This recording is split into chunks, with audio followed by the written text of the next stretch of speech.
రోజు ఒక కట్టు కథలాగా రోజు ఒక కథ ఇదేం అరాచకండి బాబు, ఇది అర్థం కాకుండా. శివశంకర్ గారు చెప్పండి, ఏమిటి ఇవాళ కూడా రాశారు ఏదో ఇమిటేషన్ బ్రాండ్లు అంటే, అసలు మాకైతే ఆ పదాలే తెలీదు ఈ గొడవ. అసలు దీనికి ఆ జగన్ గారికి ఏమిటి సంబంధం? ఈ రకంగా అడ్డగోలుగా రాయటం ఏంది? రోజు రచ్చరచ్చ, వేరే సమస్య లేదు, సూపర్ సిక్స్ గురించి అడగొద్దు, ఏది అడగొద్దనా ఏంటి వీళ్ళ ఉద్దేశం?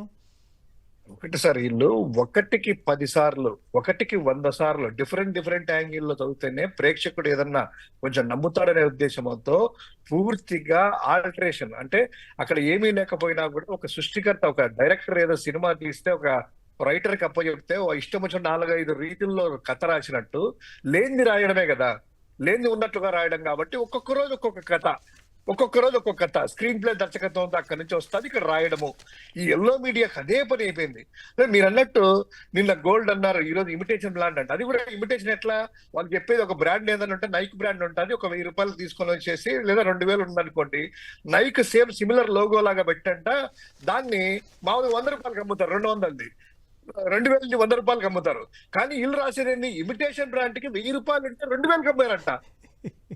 ఒరిజినల్ బ్రాండ్ కంటే ఇమిటేషన్ పెట్టి 100 రూపాయలు 2000కి అమ్మడం అంటే అది ఎక్కడన్నా అది నమ్మశక్యమేనా? ఇమిటేషన్ అంటే ఏంటి? కాదు, ఆంధ్రప్రదేశ్ ప్రజలు తాగుబోతులు, వాళ్ళకి ఏం తెలియదు, పిచ్చోళ్ళు అనే ఫీలింగ్ లో రాస్తున్నారా ఏంటి ఇవన్నీ? ఎగ్జాక్ట్లీ. ఎవరు కూడా వాళ్ళకి పెద్ద నాలెడ్జ్ ఉండదు, ఏం చెప్తే అది నమ్ముతారులే అనేటువంటి ఉద్దేశంతో గోల్డ్ అంటే 400 కోట్లు. మీరు ఇందాక చెప్పారు చక్కగా, ఎవడన్నా బుద్ధిలో కారులో రిసీట్ 400 కేజీలు బంగారం కొన్నారంటే కారులో రిసీట్ అంట. ఆ కార్ లో రిసీట్ లో పెట్టుకుంటారండి. ఆ బంగారంతో పాటు ఏమైనా లాకర్ లోనే ఇంకో దగ్గర ఒకవేళ చేస్తే ఎవరైనా కూడా జాగ్రత్త, ఒక మనం చిన్నది ఒక రిసీట్ ఉంటే అఫీషియల్ అవుతుంది కదా, రసీదు ఉంటే అఫీషియల్ అవుతుంది కదా. అఫీషియల్ అయినా కూడా కారులో పెట్టుకుంటారు. సార్ మీరు ఉన్నారు సార్, ఒక 1,00,000 రూపాయలు పెట్టి ఏదైనా మీ ఇంట్లో మీ పిల్లలకి ఏదైనా బంగారం కొన్నారు, మీ ఎవరెవరాలకి తీసుకొని వెళ్ళేసి జాగ్రత్తగా ఇంట్లో పెట్టుకుంటారు కదా, రిసీట్ పెట్టుకుంటారు. అది కూడా ఒకవేళ ఉందనుకోండి, అది కదా. 400 కేజీల బంగారం ఎలా పాసిబుల్ అండి అసలు? 400 కేజీల బంగారం అనేది ఏదో అనకాపల్లిలో బెల్లం కొన్నట్టుగా కొనుక్కోవడం అనేది, ఆ బంగారం ఎవడమ్ముతాడు? అంత బంగారం వీళ్ళు ఎలా తెచ్చుకుంటారు? అంత డబ్బు ఎలా డెలివరీ చేస్తారు? ఇవన్నీ అసలు ప్రాక్టికల్ గా అంటే నాకు అనిపిస్తుంది విజయబాబు గారు, వాళ్ళు గబ్బు పట్టారు కదా ఈ మార్గదర్శి కేసులో కానీ, అక్రమ డిపాజిట్ల వ్యవహారంలో కానీ, ఆ ద్వేషంతో జనానికి అర్థమైంది వాళ్ళు తప్పు చేశారనే సంగతి బాగా అర్థమైంది. ఆ ద్వేషంతో జగన్ గారి మీద మొన్న ఆ సెకీ ఒప్పందం అని దిక్కుమాలిన వార్త రాశారు కదా, దాంట్లో కూడా వాళ్ళు జగన్ గారి మీద ద్వేషంతో వాళ్లే బట్టలు తీసి తిరుగుతున్నారు. వాళ్ళకి అర్థం కావట్లా. ఆ కిరణ్ అమాయకంగా ఉంటే మరి చంద్రబాబు గారు లేకపోతే తెలుగుదేశం వాళ్ళు నడుపుతుంటే పార్టీ పేపర్ నడుపుతున్నారో ఏమో తెలియదు, కానీ ఆశ్చర్యం వేసింది. ఏంటి జగన్ గారి మీద కోపం ఉంటే మీరు బట్టలు తీసుకుంటే పిచ్చోళ్ళు కాకపోతే అనే ఫీలింగ్ ఏర్పడింది నాకు విజయబాబు గారు. అది మీరు అన్నట్టుగా ఏంటంటే, అసెక్కి ఏం చేయాలో తెలియక దొరికారని చెప్పి ఇష్టం వచ్చినట్టు రాస్తున్నారండి. మరి మీరు దాని మీద డిబేట్ నడిపే ఉంటారేమో కానీ, మొన్న మోనికా బేడీకి వాళ్ళకి పాస్పోర్ట్లు ఇష్యూ చేశారని చెప్పని అధికారులు, కింద స్థాయి అధికారులు చేసిన దాన్ని అంటగట్టారు. దానికి నా పాయింట్ నాకు గుర్తొచ్చిందంటే, మీకు గుర్తుండే ఉంటుంది, చంద్రబాబు నాయుడు గారి హయాంలో కృష్ణ యాదవ్ టీడీపీ ఎమ్మెల్యే తెలుగు స్టాంపుల కుంభకోణంలో అతని మీద ఇదయ్యాడు, జైలుకి వెళ్ళాడు. ఆ టైంలో కాంగ్రెస్ వాళ్ళు ఏం ఆరోపించారంటే, ఎందుకంటే ఈయన ఇమీడియట్ గా యాక్షన్ తీసుకోవాలి, సస్పెండ్ చేయటాలు అవన్నీ కూడా, మౌనం వహించాడు. అంటే మౌనం వహించాడు అని అంటే ఈయన టాలరేట్ చేస్తున్నాడు. మరి ఆ స్టాంపుల కుంభకోణంలో ఈయన పాత్ర కూడా ఉందా, ఈయనకు కూడా వాటా ఉందా అన్నారు. అయితే మనం ఆ రోజున డిబేట్స్ లో వాటిలో ఖండించాం. కానీ ఈనాడు జర్నలిజం ప్రకారంగా ఇవాళ దీని ప్రకారంగా మోనికా బేడీకి పాస్పోర్ట్ ఇష్యూలో కింది స్థాయి అధికారులకు పై వాళ్ళని బాధ్యులను చేయాలి అంటే, మరి ఆ రోజు స్టాంపుల కుంభకోణంలో కూడా ఈయన బాధ్యుడు అవ్వాల్సిందే కదా. చాలా ఉంటాయి అనే కేసుల్లో ఉన్నాయి కదా. పాల్వాయి గోవర్ధన్ రెడ్డి గారు 99లోనే మద్యం కుంభకోణం అని చంద్రబాబు గారి మీద కేసు పెట్టి ఇవన్నీ చాలా జరిగినాయి కదా, ఏదో నడుస్తా ఉంటాయి. ఒక్క నిమిషం మీరు మాట్లాడుతున్నారు. నాగేశ్వరరావు కొవ్వూరు నుంచి. నాగేశ్వరరావు నమస్కారం, మాట్లాడండి. హలో ఇప్పుడు సార్ అందరికీ నమస్తే. నమస్తే. మాట్లాడండి సంక్షిప్తంగా. సార్ ఇప్పుడు ప్రతిరోజు కూడా 2 తోక పత్రికలు రాజశేఖర రెడ్డి గారు అన్నట్టు ఆ 2 తోక పత్రికలు చూస్తుంటే అసహ్యం పుడుతుంది సార్. ఏ చెత్త పడితే ఆ చెత్త రాసేస్తున్నారు.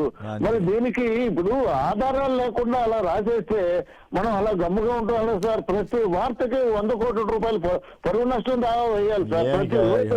వాళ్ళు బట్టలు తీసి తిరుగుతున్నారని మా అందరూ ఎక్కడ తిరుగుతారులే కానీ మిత్రమా, మీ ఆవేదన అర్థమైంది. అందుకే సాధ్యమైనంత వరకు నాకంటే తప్పదు కాబట్టి ఆ ఫస్ట్ పేజీ నెట్లో చూస్తున్నాను తప్ప పేపర్ కొని చదవటం ఏమి నేను చేయటం మానేసాను. ఎందుకంటే ఒకప్పుడు ఆ రెండింటిలో నేను పనిచేసిన వాడిని. కానీ నాకే ఆశ్చర్యం వేస్తుంది, ఇంత దౌర్భాగ్యంగా ఆ పత్రికలు మారుతాయని నేను ఆ రోజుల్లో ఊహించలే. ఆ రోజుల్లో అట్లా జరిగిందని కూడా తప్పులు జరిగి ఉండొచ్చు, కానీ ఇంత నీచంగా ఇంత దౌర్భాగ్యంగా దరిద్రంగా మారటం అనేది నేను ఊహించలేదు.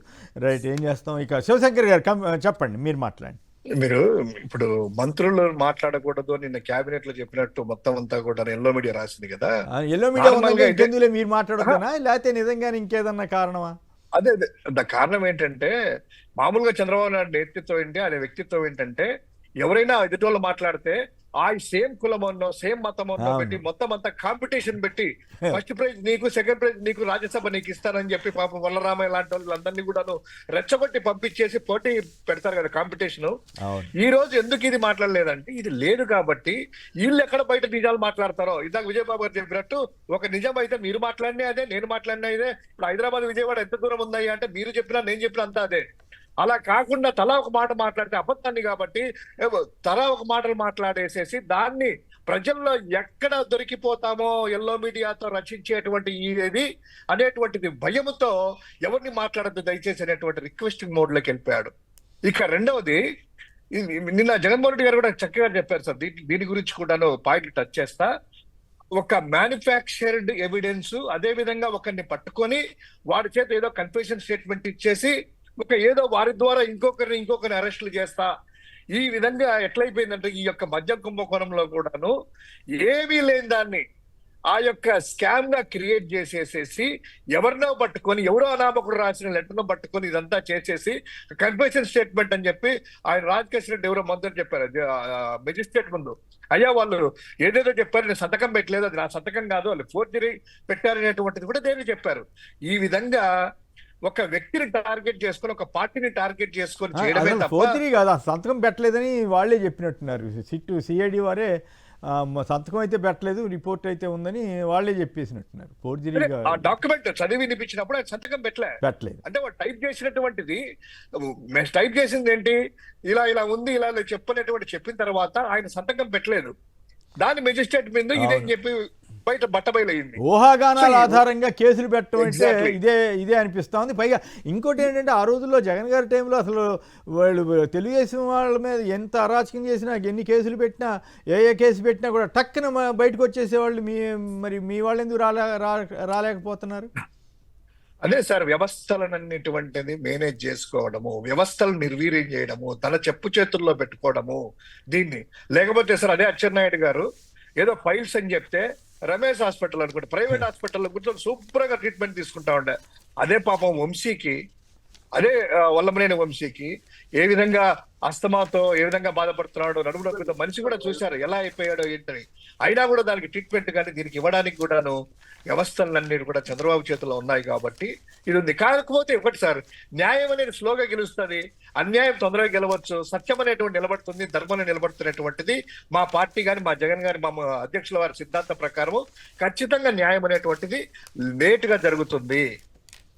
Okay, right. న్యాయ వ్యవస్థకు సంబంధించి మన జగదీష్ ధంకర్ గారు ఉపరాష్ట్రపతి చాలా తీవ్రమైన వ్యాఖ్యలే చేశారు.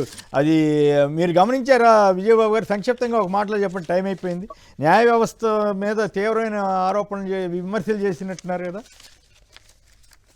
ఇది ఇక్కడతో ఆగేటట్టు లేదు. అందుకనే దీని మీద మళ్ళీ ఉన్నత స్థాయిలో న్యాయ సమీక్ష జరగాలి. పార్లమెంట్ లో కూడా అవసరమైతే ఒక లాంగ్ డిబేట్ జరిగి దానికి సంబంధించి చట్ట సవరణ చేయాల్సినటువంటి అవసరం అయితే ఉందండి.